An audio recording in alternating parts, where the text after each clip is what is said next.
Hey guys, this is Abhishek from gadgetstudio.com and today we are going to do the quick unboxing and full review of Google Nexus 5. This is also called LG Google Nexus 5. It has been made available in India now and we have the packaging, the box with us as you can see. And if we take a look over the packaging, this packaging is definitely very similar to the other packaging style which we have seen for the new Nexus 7 2013. So very simple kind of packaging over here as you can see. There are no features which are mentioned on the box. However, they have given an indication about how will the two colors of Nexus 5 will look like. So the white one will look like this as you can see, which will have a white background, whereas the black one is not being indicated over here. But again, this packaging with this particular symbol over here means that there is a white version of Nexus 5 inside this package. So if we take a look over here, over the contents of the phone and some specifications of the phones are now mentioned over here as you can see. So it has a weight of 131 gram in terms of the overall weight, and if we take a look over here, you have a 12.6 centimeter, that is 5-inch of display, 2.3 gigahertz quad core processor, 8 megapixel camera at the back, 1.3 megapixel camera at the front. You have a 2300 milliampere hour battery on this device, and you have 32 GB of internal memory on this phone. And you will get earphone, charger, a SIM tray, data cable, a SIM opener, quick start guide, and the SAR values of the device are also mentioned over here as you can see. That is 0.799 weight per kg head, and it is 0.648 weight per kg body. So on this side we have the IMEI and serial number of the device mentioned. So let me just open it, and now we have a white box. And once you open the white box, here we have the Google Nexus 5. It is manufactured by LG, so you can also call it LG Nexus 5 or LG Google Nexus 5. And we have got the white variant as you can see over here. It has a nice Nexus branding over here with glass basically, with which this logo is being written over here on the back side. You have a nice LG logo as well over here. You have all the certifications and approvals. You have the 8 megapixel camera over here as you can see, pretty nicely in terms of the overall look and feel. However, the camera is only this side, but they have actually made it bigger in terms of the look and feel at least. You have an LED flash over here. On the top you have 3.5mm audio jack. Over here we have the secondary mic for noise cancellation and video chat. I don't know whether you can see that or not. And then over here we have the power and sleep key, which looks like a plastic button, and again very good in terms of the feedback. You have a SIM card tray slot over here, which will accept a macro SIM, which will accept a micro SIM, not a normal size SIM card. And here you have the hole for the SIM tool basically, where you can actually insert the SIM tool and eject the tray out. And at the bottom we have the loudspeaker over here as you can see. I'm not sure whether both of these mesh are actually for the loudspeaker. We will test the same.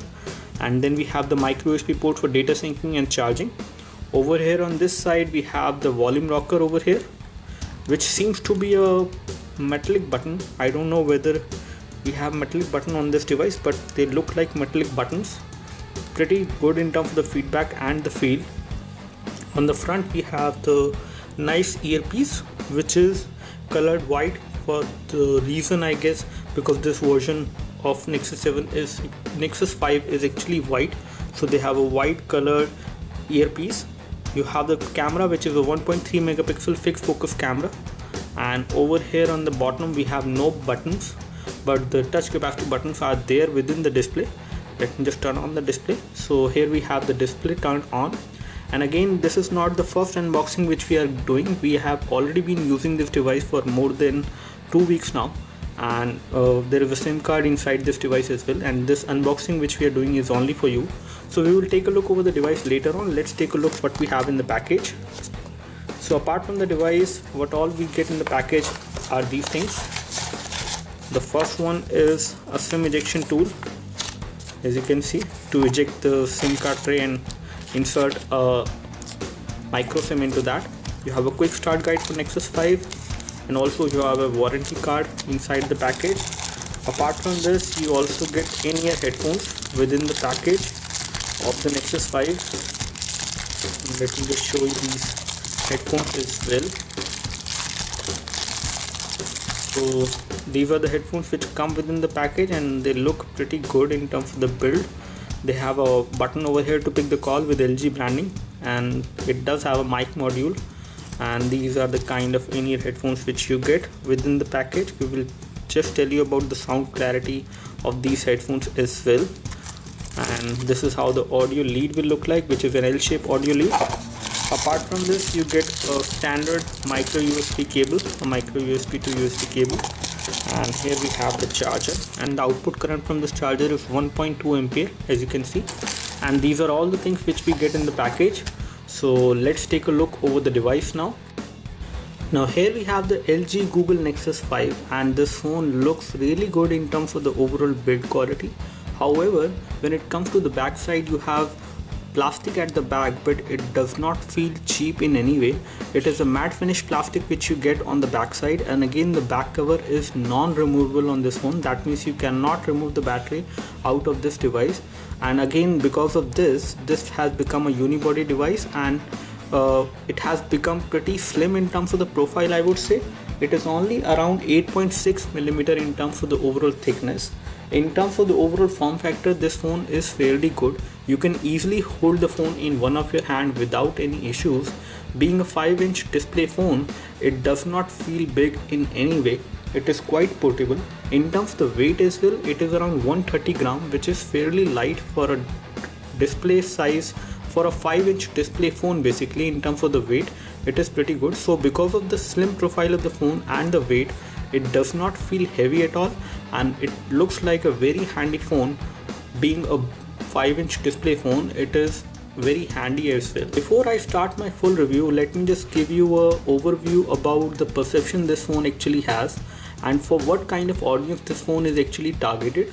In terms of the hardware specification, this phone is very much comparable to the high-end Android phones which are available in the market, like Samsung Galaxy Note 3, LG G2.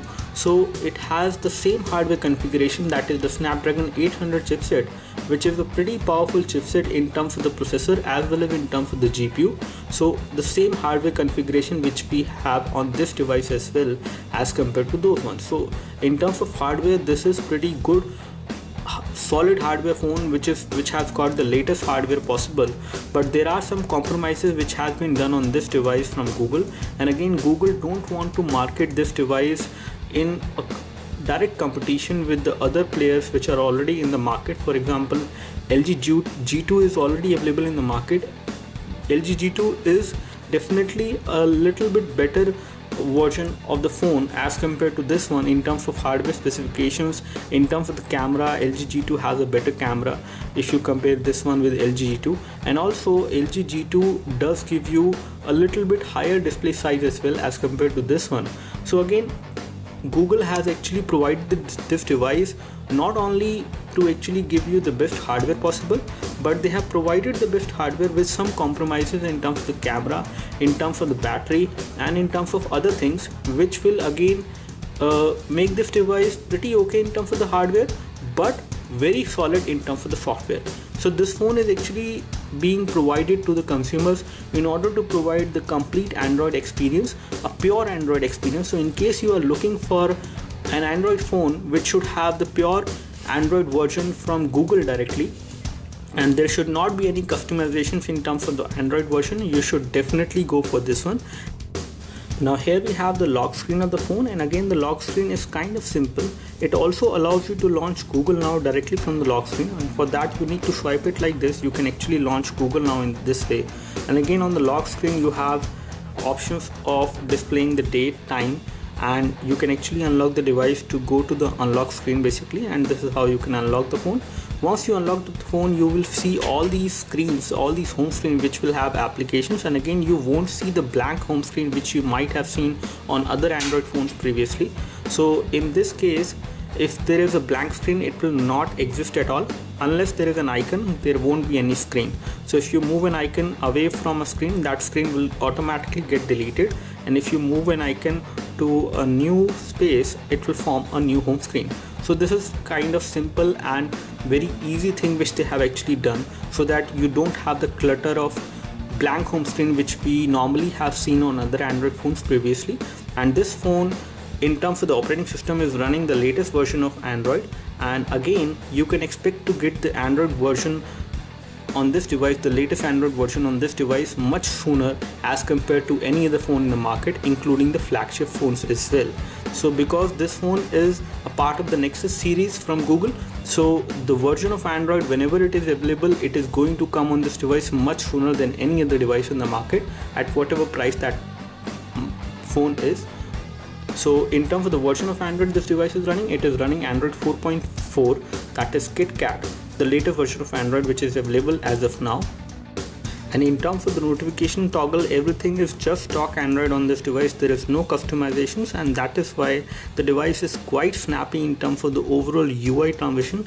I do not notice any kind of lag on this device while playing heavy games or while running multiple applications in the background. I do not notice any lag till now on this device. This device has 32 GB of internal memory. This is the 32 GB version. However, you also get the 16 GB version available in the market, on which you will get around 13 GB or approximately 12 GB of user available memory. On this one you get around 26.76 GB available to the user, on which you can actually install applications, store picture, videos and other data. And again, there is no support for the SD card on this device. So you cannot install applications on the SD card because there is no micro SD memory card slot on this device. You cannot expand the storage on this device, and again this is a kind of a limitation for some people out there. But taking a look over the display section, as you can see, when it comes to the brightness, you do have support for automatic brightness on this device because it has the proximity and ambient light sensors over here on this device. I don't know whether you can see them, but they are over here.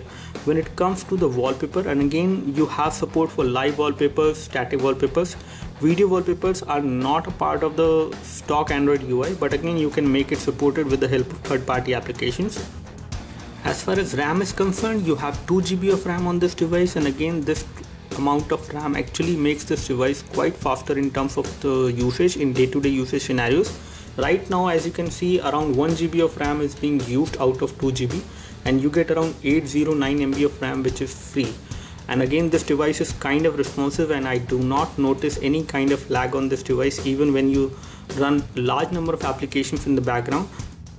And you also have support for GPS navigation on this device. And again, in order to start using GPS navigation on this device, you just need to change the mode under location settings. That is, you need to actually specify device only so that it can be used to specify your location with the help of GPS. So as you can see, this is how the phone dialer look like. And again, this is a stock phone dialer which we get on this device, and you do not have the option of making a video call directly from the phone dialer. Now, one thing which is different on this device is that the messaging application has been replaced with the Hangout application, and Hangout application on this device is now playing two roles. One, it is actually listing all the messages for the chats which you have received from different Google contacts in your account, and also it will list all the SMS messages which you have received on your account. So you can not only SMS your people or contacts, you can also chat with your friends with the same application. The display panel which we have on this device is an IPS panel, and it is True HD IPS Plus capacitive touchscreen display which we have on this device. The display resolution is a full high definition display, that is 1920 x 1080, and it gives you a pixel density of around 445 pixels per inch on this device. And you won't notice any pixelation on this device even if you take a closer look, as you can see. As far as the viewing angles are concerned, the viewing angles are pretty wide on this device. You can see the display from extreme viewing angles without any issues, both from the sideways as well as from vertical viewing angles. There might be slight fading of colors, but again you will be able to see what is happening on the screen from extreme angles without much of an issue. And as far as the screen protection is concerned, we have got a Corning Gorilla Glass 3 protection on this display, so it won't get the scratches very easily. Even if there are some pointed objects which come in touch with the touchscreen, you won't see the scratches very easily on this device, and it won't break as well very easily. Now here we have the camera UI on this device, and it does have autofocus, and you also have tap to focus on this device from the camera UI. And again, the camera UI is something which is not that good on this device, I would say, because in terms of the overall interface it provides, the kind of options it provides is kind of limited. We have seen a large number of options which a camera can do with the Snapdragon 800 chipset, although the camera which we have on this device is an 8 megapixel camera with LED flash, and the overall performance of this device in terms of the camera is pretty good, not the best in the industry as of now. You can have better cameras on other devices like LG G2 and some other devices as well, but on this device the overall camera performance is good but not the best. But still, if you actually take this photo, if we actually take this photo as of now in low light, and let me just turn on the flash. So here we go, and we turn on the flash, and we are just taking this photo in artificial light, and let's see how does this photo actually come out to be. So in terms of the colors, I would say this photo looks pretty okay, not too good again, and when it comes to the clarity, the photo looks pretty good as well. So the low light performance of this device from the camera is pretty good, I would say. The daylight performance is definitely better, but again, in terms of the comparison, if you compare it with the other devices, this is not that good which we have seen on LG G2. And this camera on this device also have OIS, but the overall quality is not that good. But again, we have heard that Google has actually pushed a new update for this device to enhance the overall camera, and we will do the camera review once we get that update on this device.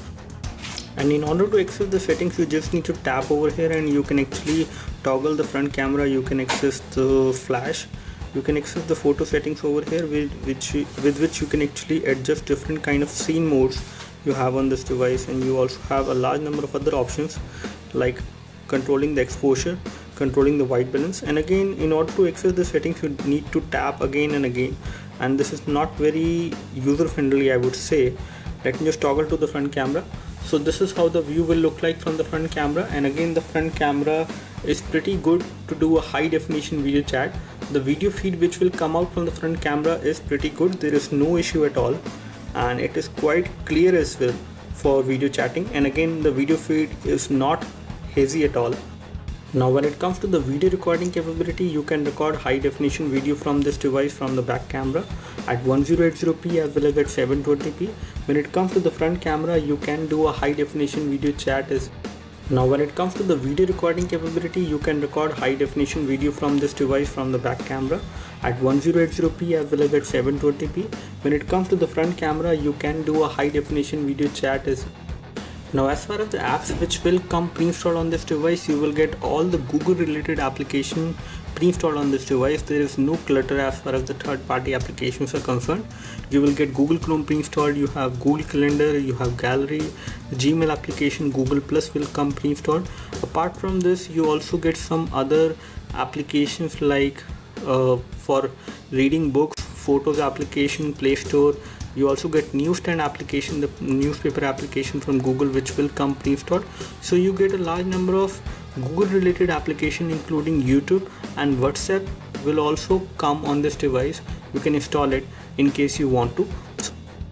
Now as far as the browser is concerned, you get Google Chrome browser pre-installed on this device as compared to the other stock Android devices where we have seen a stock Android browser which is different than the Google Chrome. On this device you do not have that kind of browser. You have Google Chrome pre-installed, and that is the default browser on this device. When it comes to the virtual on-screen keyboard which you get, you do have the continuous input supported on this keyboard. So by default you can do swipe to type on this device without any issues, and even when typing on this keyboard in the portrait mode is concerned, you will not face any problem because the keys are pretty big in size and they are nicely spaced out from each other. And on this 5-inch display you won't notice any problem, you won't face any problem with any kind of fingers while typing on this device. In case you face that, you can always type in the landscape mode as well. And let me just load our website into this browser.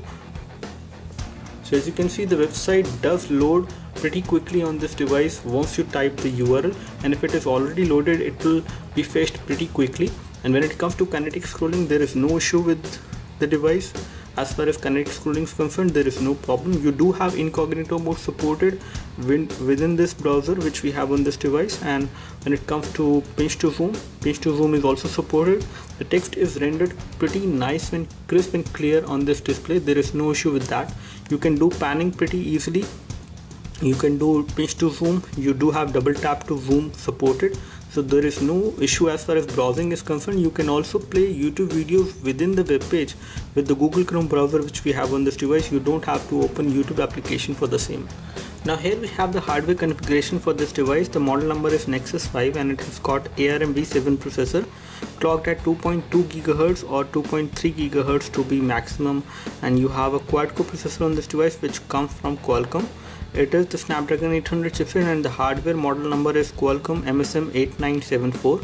Let's take a look over the display resolution. The display resolution is 1080 into 1776 because these touch capacitive buttons actually take some part of the screen resolution, so it is not the full effective high definition resolution which actually you get on this device. But again, you do get that full screen resolution when you are playing videos because these touch capacitive buttons will automatically get hidden.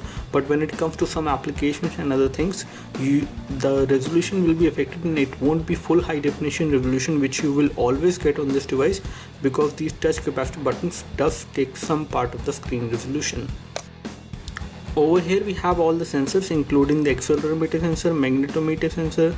You do have a large number of sensors on this device with a lot of calibration. So in terms of the sensor, this device has almost all the sensors which are required on an Android phone, including the proximity and light sensor, ambient light sensor, barometer sensor is also there on this device. You have gravity, linear acceleration, rotation vector, stop detector, step counter. So you can actually use applications which will again help you track the daily workout. In case you walk a lot, you can actually detect that with the help of these sensors which are there on this device. You do have a significant motion detector sensor, game rotation vector sensor, geomagnetic rotation vector sensor and orientation sensor as well on this device. So you do have a large number of sensors on this device with which you can actually do a lot, including the barometer sensor is also there, the motion sensor is also there, and there are two special sensors which is step detector and step counter, which will again help you track the daily workout in case you walk a lot or you do jogging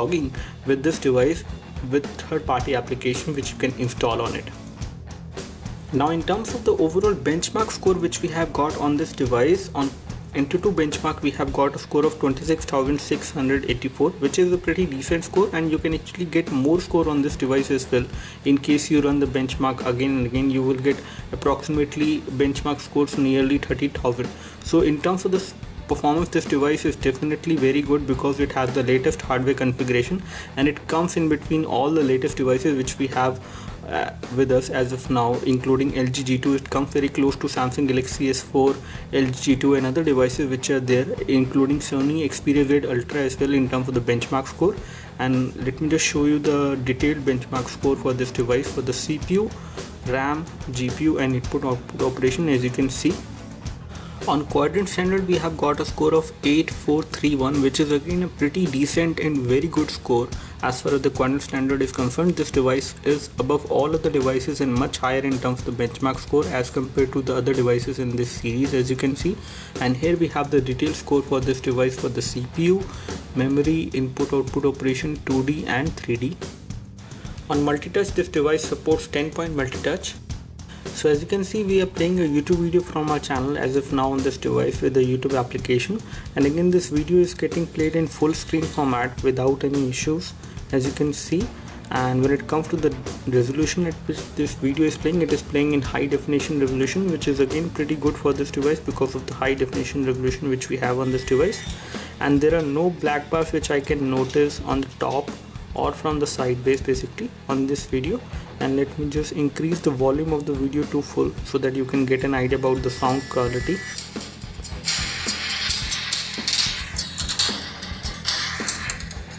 So as far as the loudspeaker is concerned, the loudspeaker is pretty good in terms of the overall loudness, but it is not too loud, I would say.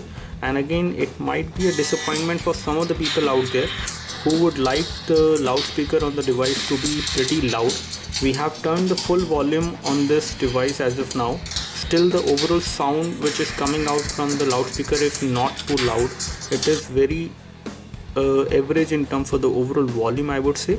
And one thing I would like to clarify is that over here we have two mesh over for the loudspeaker.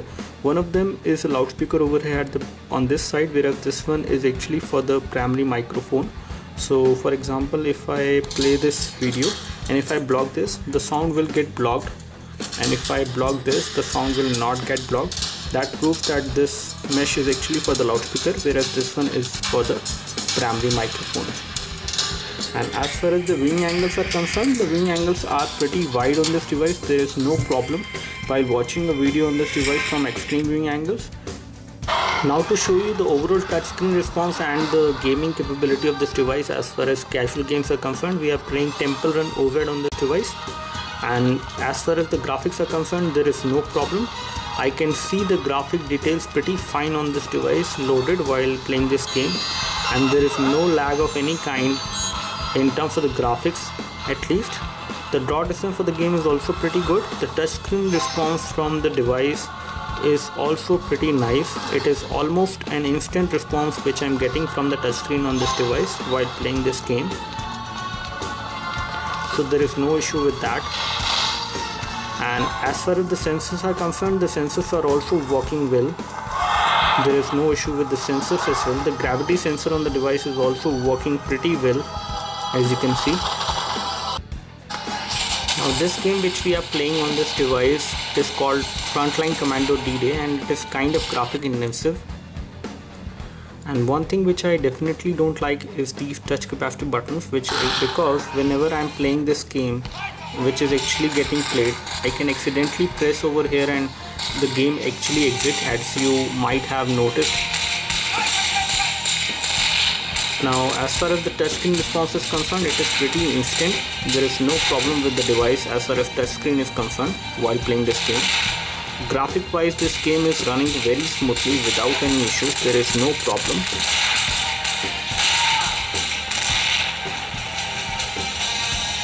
So you can easily play this game on this device without much of a problem. The touchscreen is responsive. All the controls are visible on the screen without any issues. There is no issue. And graphic wise, there is no lag. And one thing which I do not like much is that whenever you are playing a game like this and you accidentally cover the loudspeaker, the sound will get blocked. It will actually spoil the overall experience when it comes to gaming. Now as far as the sound clarity and the overall quality of sound which you get from the earpiece while making voice calls, it is pretty crisp and clear, and we did not face any problem while making any call on this device. Even with low signal issue, whenever there was low signal on the device, still we used to get pretty good clarity in terms of the voice when it comes to the earpiece. Now when it comes to the sound which you will get from the earphones which come within the package, the overall sound quality of these earphones is definitely good, and it is much clear and crisp, I would say, as compared to the other in-ear headphones which we have seen on other Android phones. When it comes to the bass levels are also pretty good, although they are not very high when you hear the sound from these earphones, but the sound is crisp and clear, and the overall effect which you will notice when you hear the sound, any songs from these earphones with this device, it is pretty good. Now when it comes to LED notification light, you do have an LED notification light over here which will glow whenever the device is charging, or whenever it is running out of critical battery, or when you receive some notifications as far as email or messages is concerned. You do have a notification light over here, and you can also change the color of this notification light with the help of third-party applications. Now one thing which could have been better on the Nexus 5, and it is not too good, is that this device does not support OTG, as we have just connected a flash drive with the help of an OTG cable with this device, and it has not detected the same. So you do not have OTG support on this device. And again, this device has limited internal storage, that is 32 GB or 16 GB. Once that storage is actually full, you will not have any other option of loading anything on the device unless you delete something. Now one thing which is not too good about this device is the battery, and battery is kind of unpredictable on this device as per the review, as per the usage scenario which we have seen on this device in terms of the overall battery trends. So we normally get around 1 day of battery backup with this device, and again sometimes it will not even give you around 1 day of battery backup. The overall battery backup on this device is going to be 1 day for moderate user or for users who don't use this device a lot for gaming or for video. But when it comes to those people who would like to play a lot of games on this device, considering the hardware specifications of this device, and if you plan to watch a lot of videos on this device, it definitely will not give you around 1 day of battery backup. Now to conclude our review, I would like to say that this device is definitely very good for those who are actually looking for the pure Android experience. In terms of the hardware specifications, in terms of the camera, this device is not that good if you compare it with the other high-end devices like LG G2 and Samsung Galaxy Note 3. When it comes to the overall battery backup which you will get on this device, it is going to be 1 day, but if you are a heavy user, you won't get around 1 day of battery backup on this device. Another thing which is a kind of a disappointment on this device is the non-removable battery, and again you cannot remove the battery on this device, and the battery backup is not that satisfactory as per our usage which we have done. We have actually used this phone around for 2 weeks or more, and the overall battery backup which we have got on this device is kind of unpredictable. It is not something which you can actually predict. Sometimes it will give you around 1 day battery backup and sometimes it won't. So when it comes to other things like OTG support, OTG is not supported on this device, and again this device has limited internal storage, so OTG is not supported. That means you cannot carry data in flash drive, and you cannot play that on this device. You will have to actually load that data onto this device. When it comes to the storage model in which this device actually comes is 16 GB or 32 GB, and I would recommend you to go for 32 GB variant because 16 GB version will definitely fill very fast, and in that case you will run out of storage very soon in case you plan to install more heavy games and some movies as well on this device. So in terms of the overall performance, I would say this device is pretty good, kind of a value for money device considering the Android experience which you will get, and the latest updates of Android will also come very soon on this device as compared to the other devices in the market. So considering that, I would like to give a thumbs up to this device. We would love to help you. In case you have any question for this device, do let us know through the comment section below. You can like the video if this video helped you by clicking the like button below. You can subscribe to our YouTube video channel for more videos like this by clicking the subscribe button below. Thanks for watching this video. This is Abhishek signing off. Thank you.